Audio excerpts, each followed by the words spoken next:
Hey gang, Craig Ripley here. Welcome once again to Living Off the Slab. Now today we're going to continue our Motorcycle Mythbusters series, and this time we're going to talk about depreciation.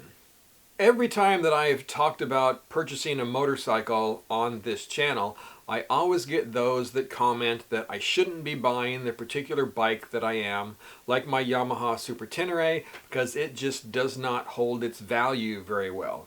I should be buying a BMW GSA, for example, because it retains its value better. And when I bought my Victory Vision, well, I heard the same thing. I should have bought a Harley Davidson instead because they retain their resale value a lot better than a Victory or other motorcycles do. To examine this issue, we're going to look at three motorcycles. We're going to look at my 2015 Yamaha Super Tenere ES, and we're going to look at a BMW GSA. Again, we're going to look at a 2015 model, and we're going to look at a 2015 Harley Davidson Electra-glide Ultra. And so that we have a common baseline here, we're going to use the NADA guides to determine what the original price of the motorcycle is and what the average retail value is today. Now when you look at some of these numbers, I know they may not be what you paid for a motorcycle or what you've seen a motorcycle go for.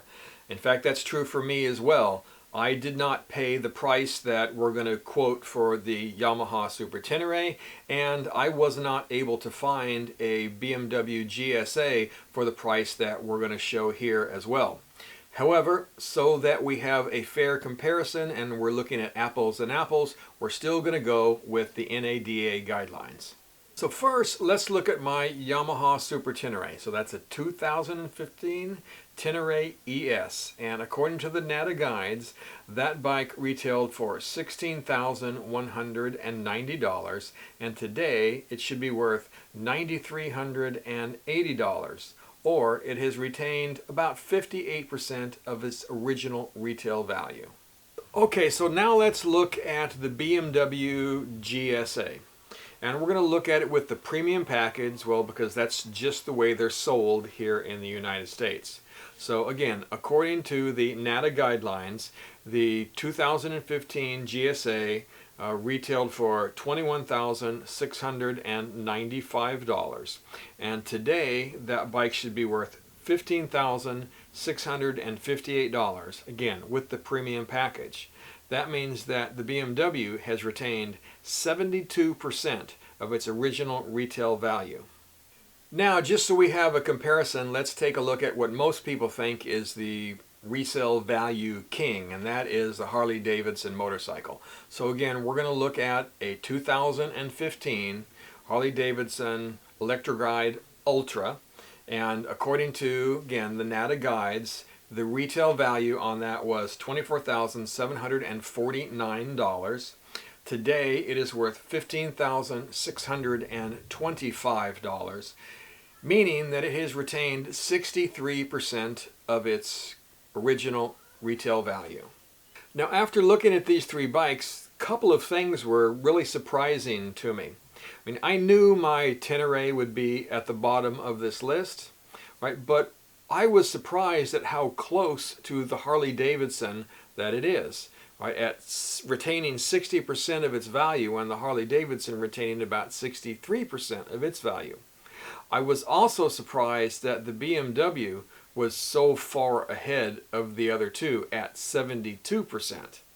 So for you guys who really want a bike that's going to retain its retail value and keep that depreciation to a minimum, it isn't a Harley Davidson you should be buying, it's a BMW, and in particular, the GSA.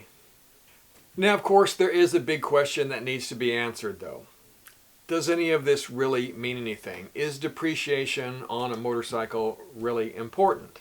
And while I guess each one of us has to answer that question by ourselves, for me, the answer is no. I mean, that's not why I buy a motorcycle. A motorcycle is a tool that I'm buying to use. And in my case, I typically hang on to those bikes for a long period of time, the Vision for 10 years, for example.